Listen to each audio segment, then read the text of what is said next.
So good morning, everybody, and welcome into the Meadows Museum and our Friday morning lecture series.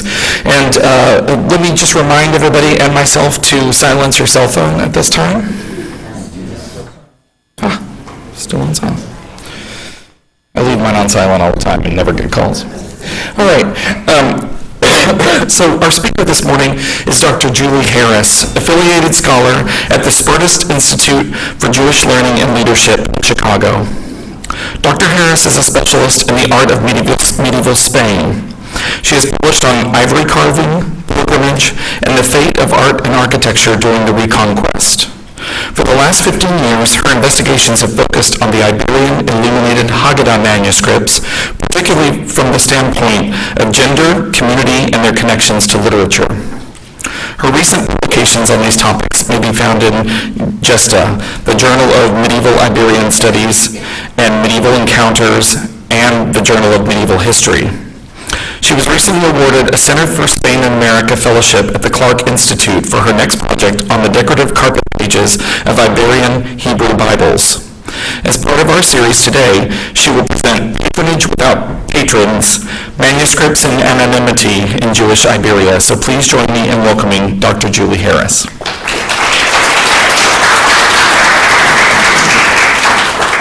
Thank you and good morning. It's an honor to address you on this topic, which I've been working on for so many years and still haven't figured out. But that's good.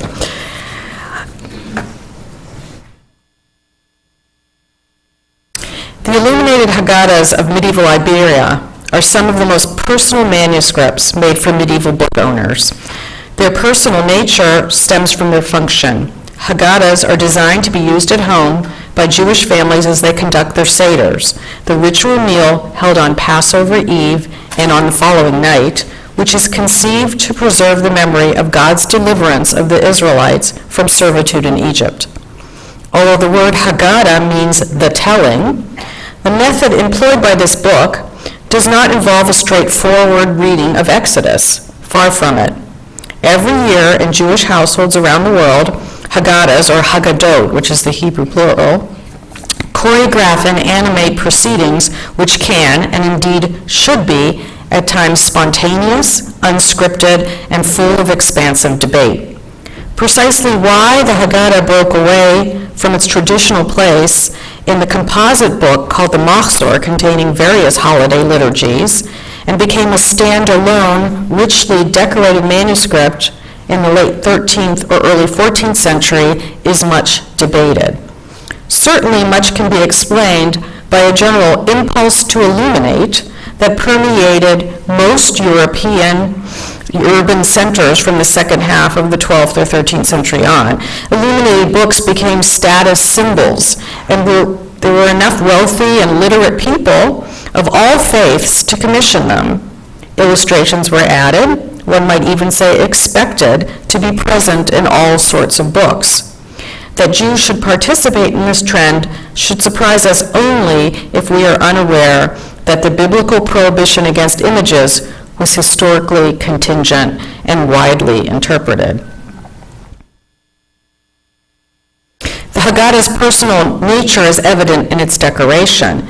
In concert with the Seder's commemorative and educational focus, most surviving examples contain a biblical narrative series featuring the key moments of Exodus, although in some examples the series is expanded even to include scenes from Genesis.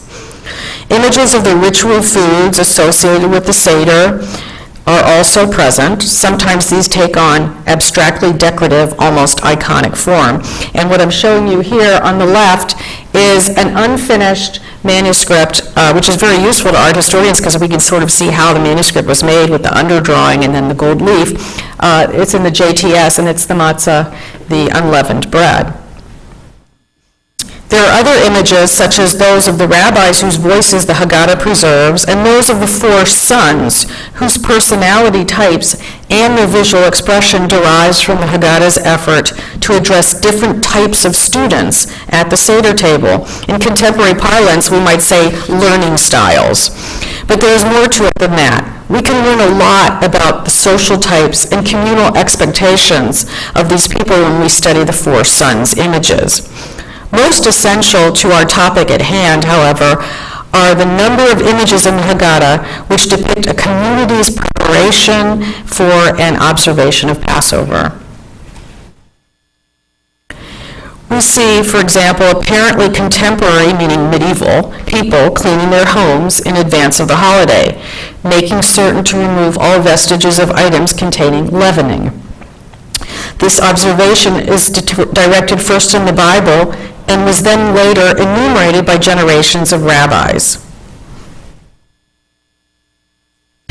We see the preparation of the unleavened bread, the matzah, and its dispersal along with another ritual food, the fruit-based charoset, activities which were communally situated in medieval Iberia. We see the Seder itself, food served on the family's best tableware, the tables draped with fine cloth, well-dressed celebrants of all ages in attendance. Haggadahs themselves are present at the festive table, consulted by the male family members. Such material would seem to be fertile ground in which to indulge that mainstay of art historical methodology known as patronage, but for a simple fact. Only one of the extant Iberian Haggadahs contains a colophon, and this colophon is in such poor shape that it can barely be read even under ultraviolet light. Additionally, no 13th or 14th century contract tells us who copied, decorated, commissioned, or used these manuscripts. While art historians working, for example, on this portrait in London's National Gallery could tell you that the sitters are Mr. and Mrs. Andrew, that the artist Thomas Gainsborough was a young man about 23 when he painted the couple in 1750, that the sitters are members of the landed gentry shown on their estate next to an oak tree, which, according to the Wikipedia entry I consulted when preparing the talk, still survives, I can say very little about who appears in the pages of an illuminated Haggadah manuscript. Who made it, either the text or the image, who paid for it, used it, or even its eventual trajectory from a medieval household to the manuscripts room of a modern library.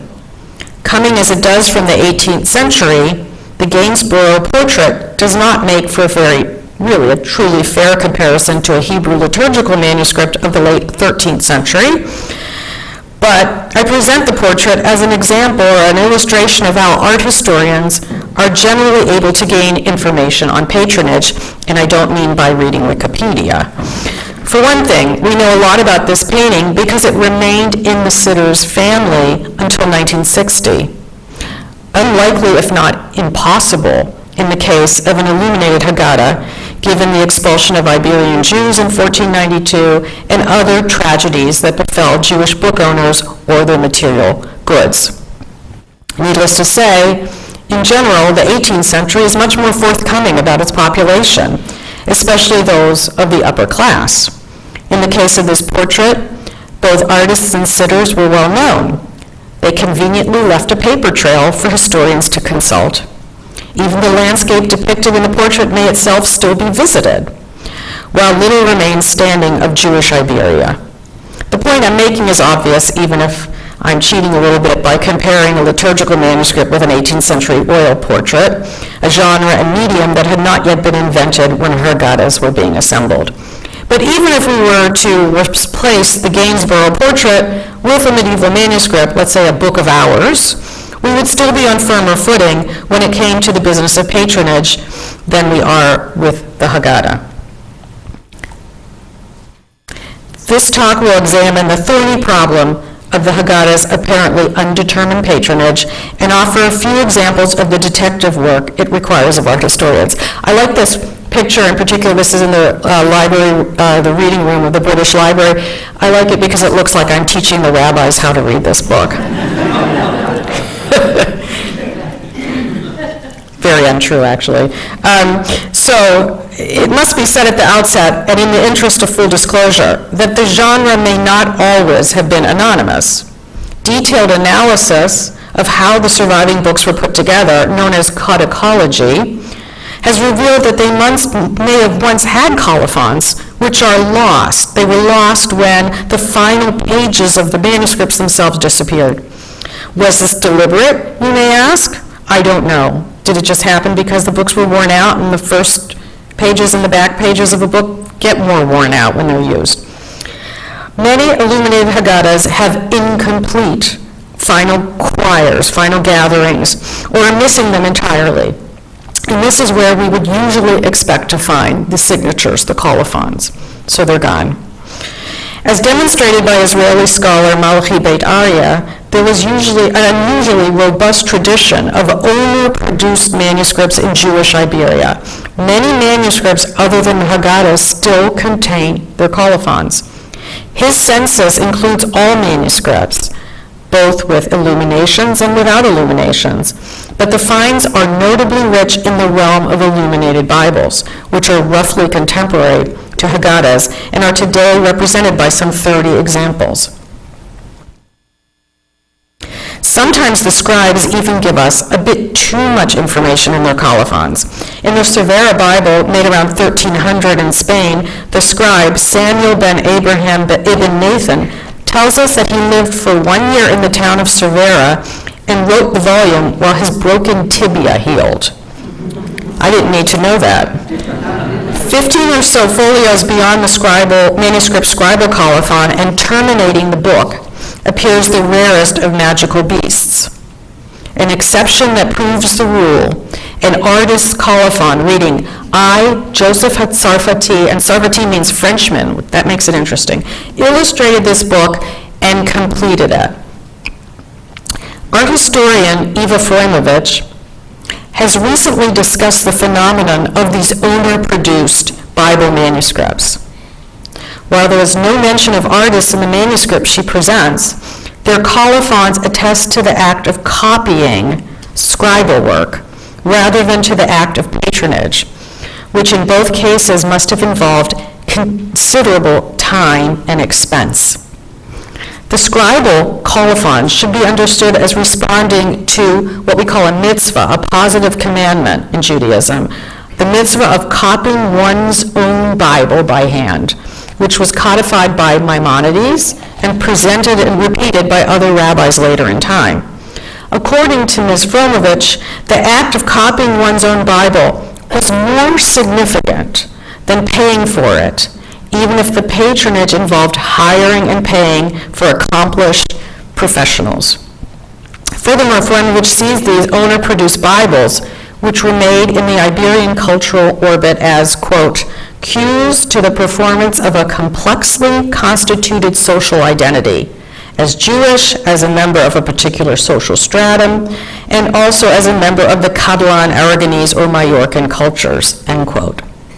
Like the biblical Betzalel, whose name means in the shadows of the Lord, the medieval artists who fashioned the Haggadot also remain in the shadows. Although many medieval Bibles copied in Iberia contain colophons, no Iberian Haggadah contains a secure contemporary colophon naming a patron, a scribe, or an artist. The bold signature of our ultra-Pyrenean artist Joseph the Frenchman is an anomaly in a field where signatures of scribes predominate, if we have signatures at all. If traditional artist signatures once existed in Iberian Haggadahs, they no longer survive. Artistic innovation there is unclaimed, and even when located by the art historian, it will likely remain anonymous. It's possible to approach the patronage, however, of Iberian illuminated Haggadahs on two levels, and this is what I want to do in my remaining time. The first level concerns the genre as a whole, the genre of the illuminated Haggadah. The second level concerns patronage of individual manuscripts, and we'll begin with the first. What sort of people were responsible for the creation of the illuminated Haggadah manuscript as a genre? Apart from the reasonable supposition that the patrons of these manuscripts were Jewish and wealthy enough to pay for a deluxe product like this, there's no consensus about who they might have been. Years ago, working on the splendid golden Haggadah, which you see behind me, art historian Betzalel Narkis advanced the idea that models for biblical illumination in the Iberian Haggadot were to be found in the full-page miniatures attached to Gothic psalters, Gothic psalm books, that were owned by members of Europe's noble classes. According to Narkis, affluent Jews connected with royal and aristocratic families who owned these manuscripts were imitating the cultural habits of Christian nobility when they fashioned their illuminated Haggadahs. This comparison works best with the golden Haggadah you see behind me, with its eponymous shimmering illuminations, perhaps not so well with other examples. So Narkis looked at, I believe, the St. Louis Psalter, but looked at that type of English or French Psalter done in gold with biblical illuminations, all joined together before the psalm texts, and saw a comparison with manuscripts like the Golden Haggadah, also with this gathering of the illuminations that precede the text. And stylistically, of course, there are similarities. We can get into that later, but that might be a possibility. The Iberian court Jews, as Haggadah patrons, are evoked by another author, but with a particular focus on the manuscript's message, rather than on the artistic models consulted, or with its value to its owner as a status symbol. According to Michael Batterman, who wrote a dissertation on the subject 20 years ago, the illuminated Iberian Haggadah owes its very existence to the patronage of Jews in high positions in the royal administrations of Iberia, and who developed its narrative iconography to validate their authority when their capacity to serve these courts was being severely restricted. The genre, according to him then, is a response to political and social turmoil, to a diminishment of their patron's power. A particular focus on Moses then, or in the case of the Golden Haggadah, Joseph, would seem to support Batterman's thesis, since it relies on locating models of leadership in the illuminated Haggadah's visual narrative as a motive for the genre's creation. So these people, as their power was diminishing, would at least see models of leadership, courtly people, and feel better about themselves when they looked at the manuscript. Another author, Katrine Kojman-Appel, in a series of works dated between 2000 to about 2011, also credits a special social cohort with the creation of this genre, but her research concludes that illuminated Haggadot were created for a scholarly contingent in direct conflict with the court Jews favored by Batterman.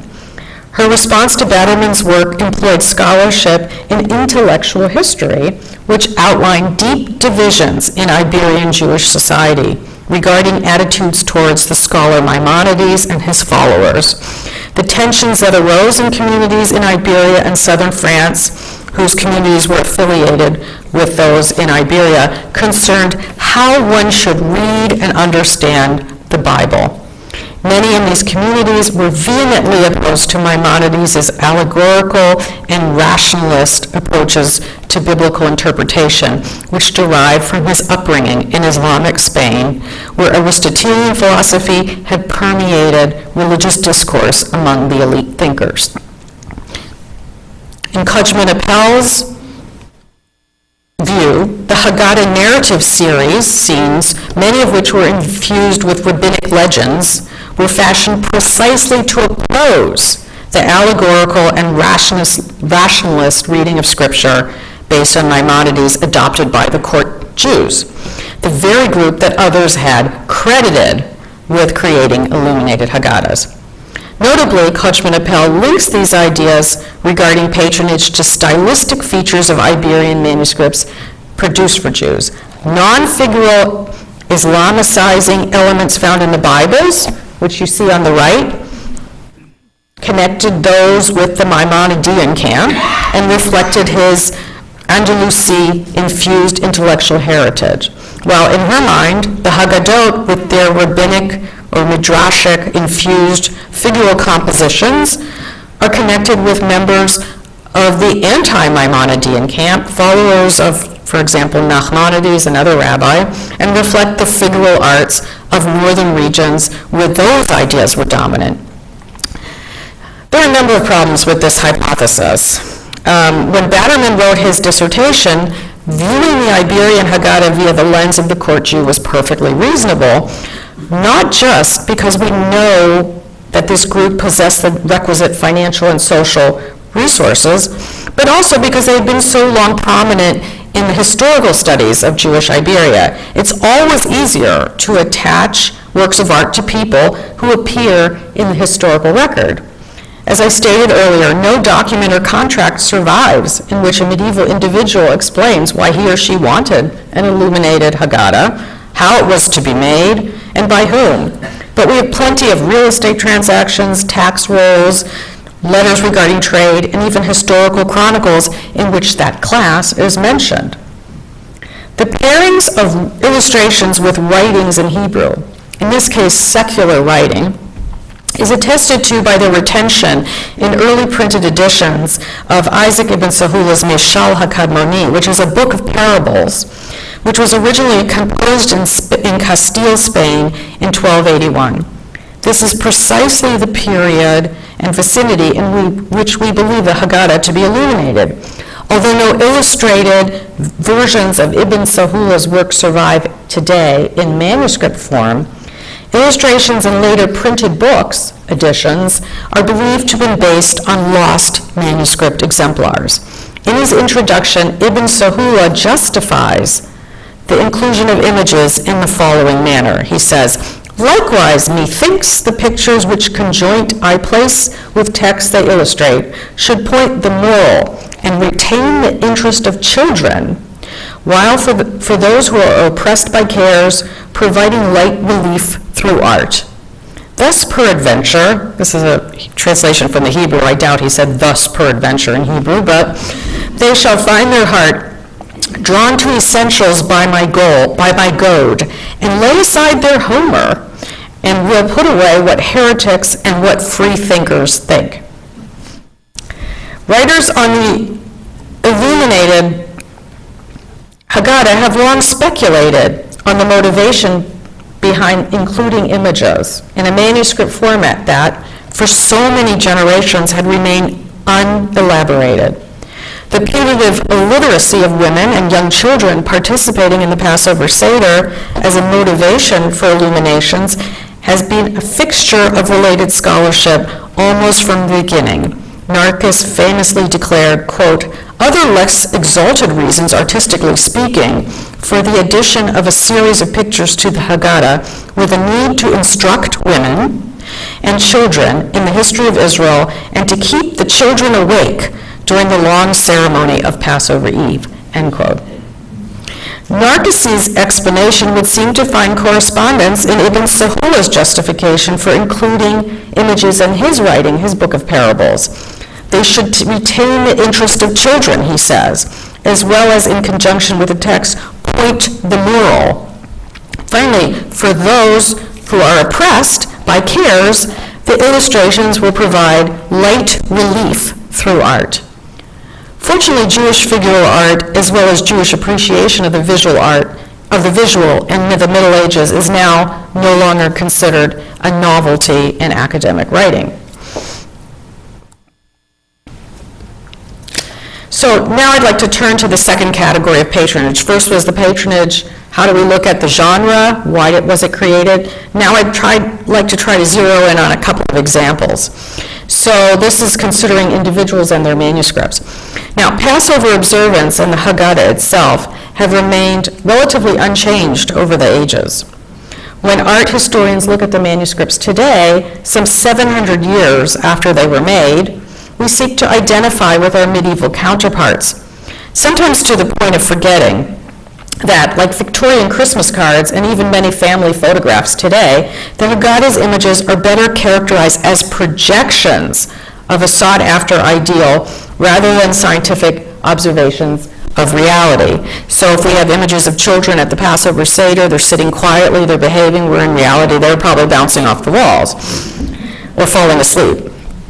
Surely this desire to identify with our medieval counterparts is basic human nature, but the act of identification is deeply embedded in the holiday itself. As the Haggadah states, in each and every generation, a person is obligated to view himself as if he personally came out of Egypt.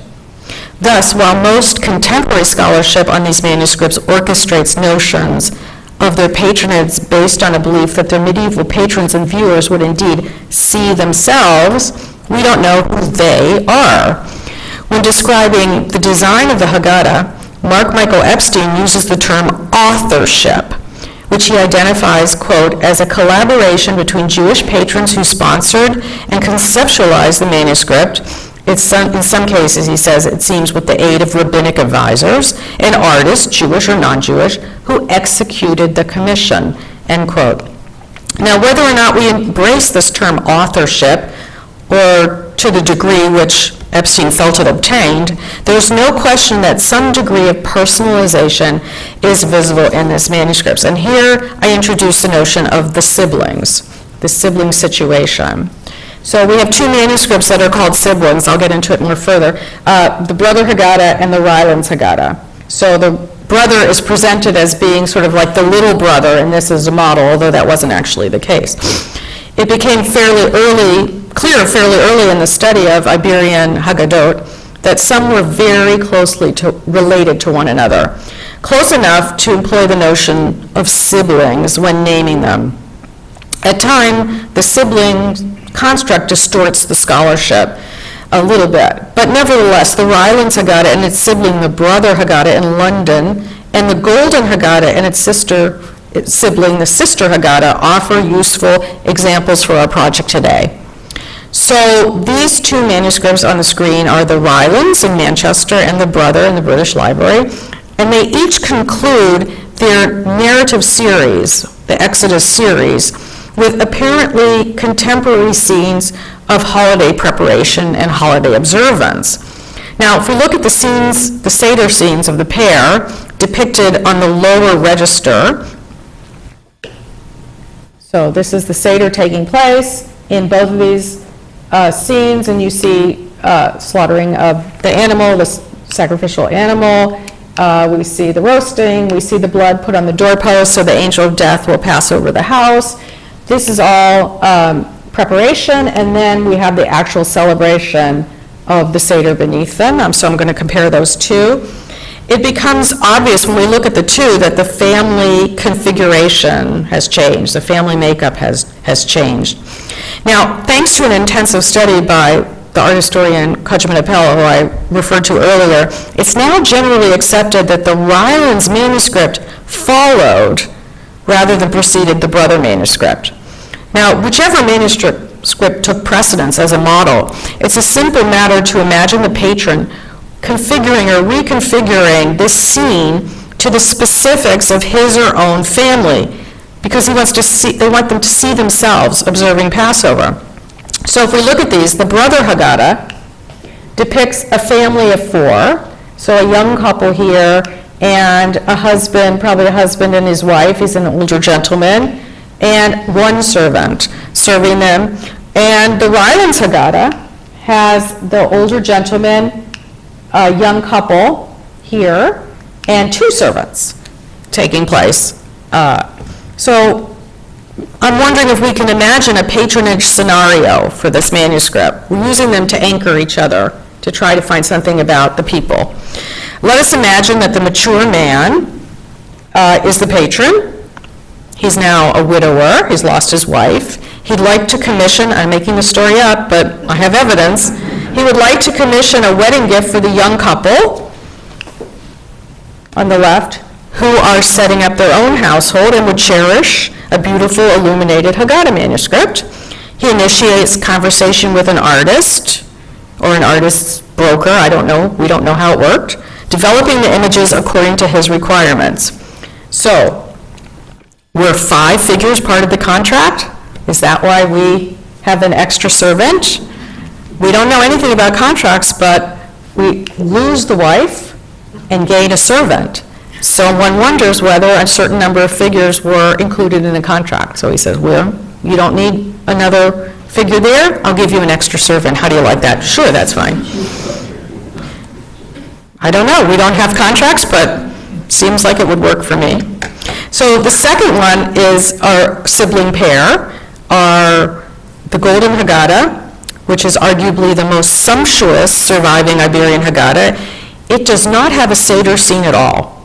Its narrative sequence ends in a folio whose 4 panels depict Miriam's dance, as well as 3 apparently contemporary scenes of activities related to Passover: the communal distribution of ritual foods, the meticulous cleaning of the house, in which even the man of the house is an active participant, and the preparation of roasted lamb. In contrast, this is just to show you that these are pairs. Sorry about that.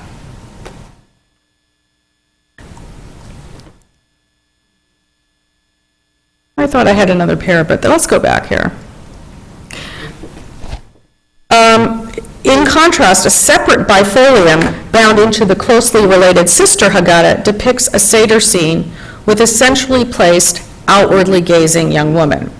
So the sister Haggadah is bound in the same way the golden Haggadah is, but they put in an extra bifolium. And one of the scenes on this extra bifolium is the Seder scene, which is totally lacking in the model, if you accept that sister and sibling relationship. Now, in this image of the sister Haggadah, the men at the Seder table engage with the Haggadah volumes in front of them, but the women do not. So the men are touching and debating the texts, which are Haggadah texts, but the women do not engage with it. Now, this depiction of a Passover Seder may reflect low literacy rates among Jewish women in Iberia, or it may also reflect the fact that meaningful visual models for literate religious Jews, rabbis, for example, were exclusively male, so they don't have a model of a literate female. At the Seder table, the woman in blue listens to the discussion taking place among the menfolk on her side, crossing her hands passively at the table. In contrast, the centrally seated woman in pink raises a finger in front of her lips while glancing at the viewer. What does this enigmatic gesture mean? Is she asking for silence from her male companions, or silence from the viewer as she impatiently and self-consciously jumps to the next step of the Seder by stealing a taste of the charoset on display before her? Whichever answer we prefer, her prominent place in the illumination makes her impossible to ignore. Was the manuscript made for her and her future husband, possibly the guy sitting next to her who also looks at us? It's a simple matter to imagine a buyer requesting this change in order to personalize a nearly completed Haggadah displayed in a workshop. The problem for art historians is that in absence of supporting documentation, we know nothing about how this actually occurred.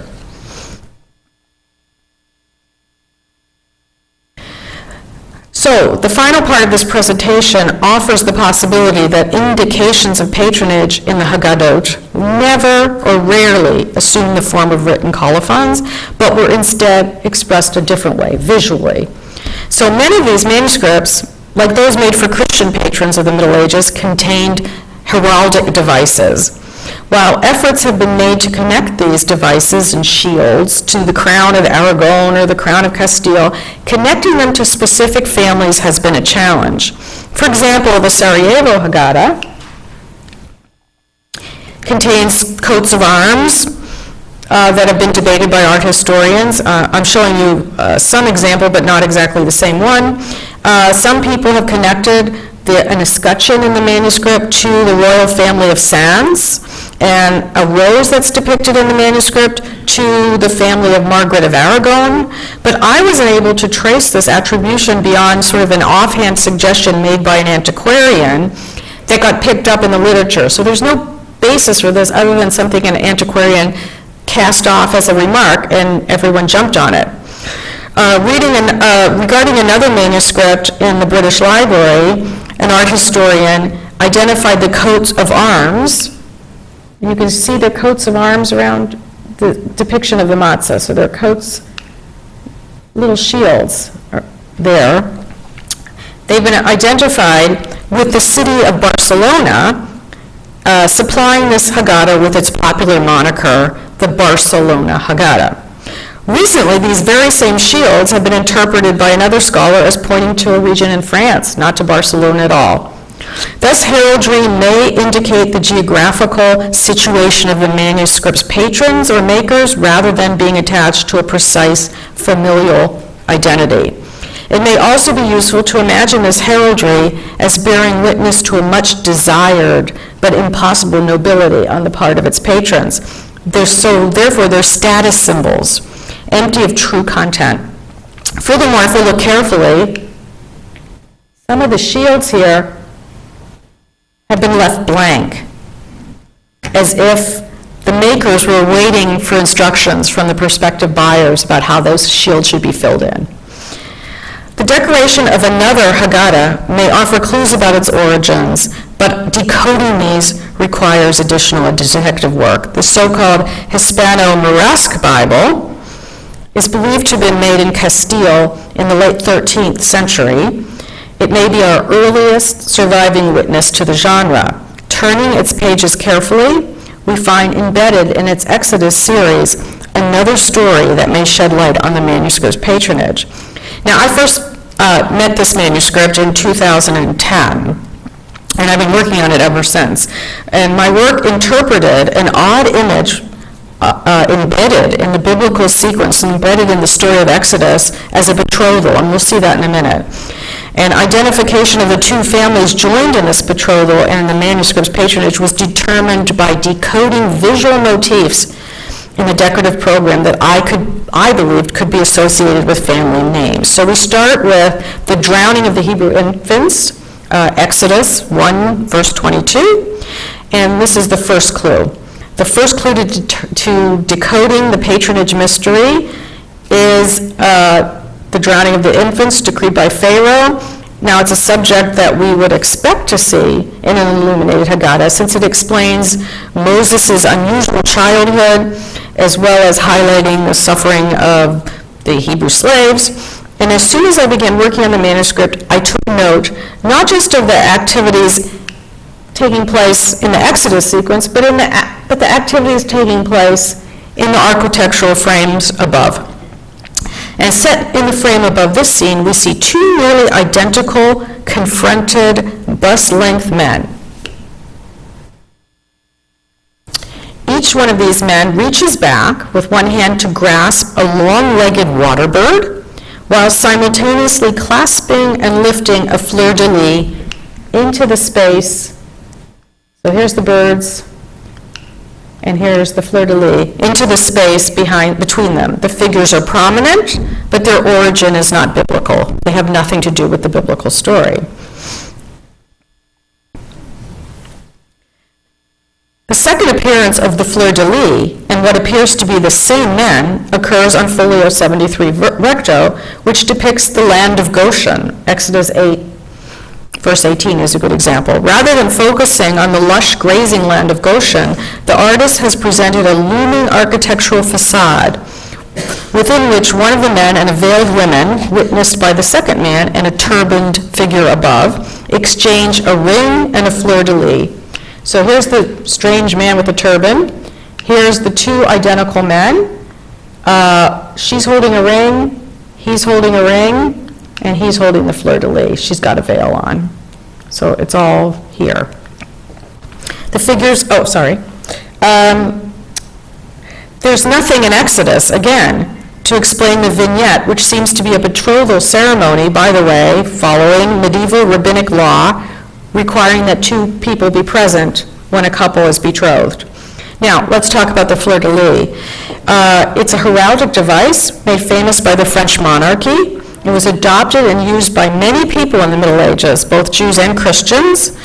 But in this Haggadah, the device is used with deliberation. It does not appear, at least not to me, to be a decorative element or a shallow status symbol. Could it refer to the family for whom the Haggadah was made? Now, it helps to remember that the fleur-de-lis is a stylized rendering of the lily flower. And the fact that the Hebrew word for lily is Shoshana made me want to connect the manuscript to a member of the Ibn Shoshan family, a wealthy and socially prominent clan in medieval Toledo.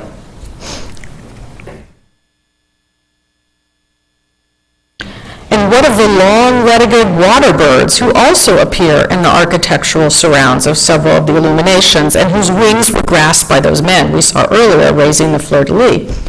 Could these animals also be a visual pun on the Hebrew name of another family, perhaps of the person marrying an into the Ibn Shoshan clan? Now, here's where having a glass of Chardonnay on a Saturday night with your husband helps. Because once it occurred to me that I started looking at the images, and I realized that the birds were sympathetic, always seemed to be sympathetic, reacting sympathetically to what was happening to the Israelites, and the lions were sort of negative.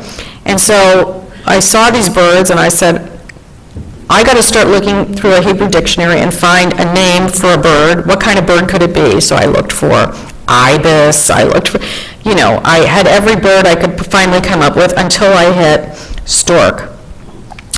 And with their long legs and beaks, the birds closely resemble storks, and the Hebrew equivalent for stork is chasida. Now the word is very similar to the word chassid, which means a pious individual. It also is very similar, if you're looking for puns, which these people were very interested in, word games and puns and poetry, to the name Ibn Chazdai. It's the same root. Hebrew is a 3-letter root, just like Arabic is. So this is another prominent family in medieval Spain. But I thought that's just too simple. Let's make it even more complicated, so I sound really smart. I said, let's look further. And I realized that rabbinic commentary connected storks. There is rabbinic commentary about Hasidah, about storks, connected storks with the Levites, the Levite tribe, or Levite of the 3 divisions, the Kohens, the Levites, and the Israelites. The Levites were more priestly, because Moses used the term Chasidecha, your faithful ones, when he addressed them in Deuteronomy as his faithful his goodbye to his people. So his faithful blessing, he uses that term. So the rabbis picked that up and connected it to Hasidah, which is storks. So one might wonder whether the storks in our manuscript are not referring to Ibn Chazdais, but making reference to the Halevis, the Levites, the Halevi family, which was another elite family of Jewish Toledo who appear in numerous documents and were known, even in documents, to have intermarried with the Ibn Shoshans. Now, that was my story of patronage by decoding some word games, but whether my findings can be replicated in other manuscripts or whether they make sense only in this Castilian example, or maybe they don't make sense to you at all, remains to be seen. So one wonders whether, in conclusion, illuminated Haggadahs were signed in non-traditional ways, because when it appeared in the 13th or early 14th century Iberia, the illuminated Haggadah was a revolutionary genre, sort of an invented tradition. For generations, the Haggadah survived in oral form, preserved by memory of those who chanted it every year at Passover. It was then recorded in relatively unadorned prayer books, only becoming a standalone illuminated manuscript in the late 13th or early 14th century. Given the larger Jewish context of attitudes towards the figural arts and the relative novelty of Hebrew book illumination at the time, the notions that owners might want their Haggadahs to convey an impression of legitimacy, if not antiquity, is worthy of exploration.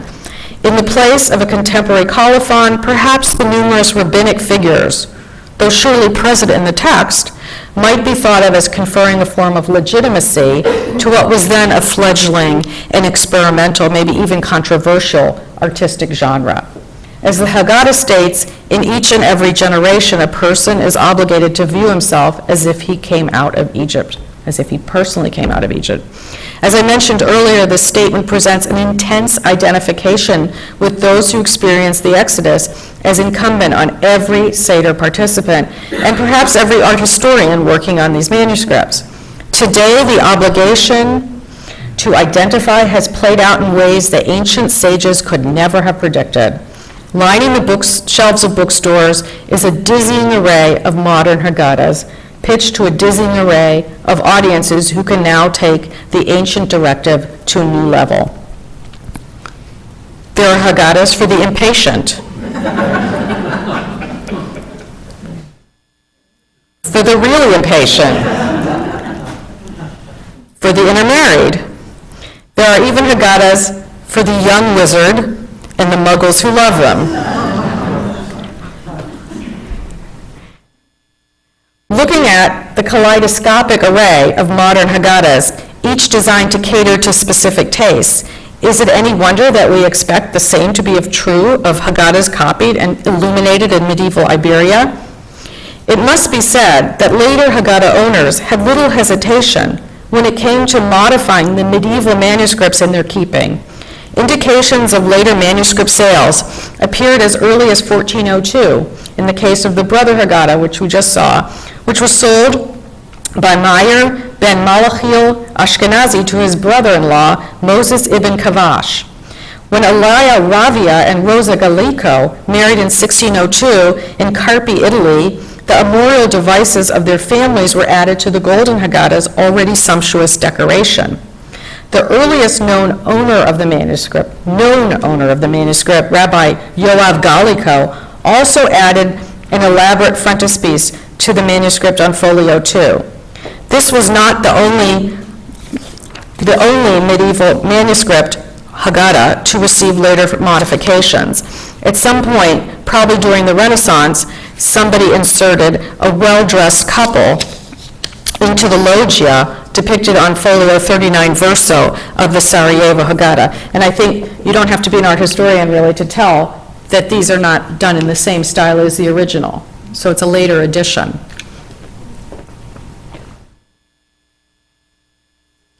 But in the lifetime of their original owners, these indications, if present at all, are detected only with persistent exploration. Thank you.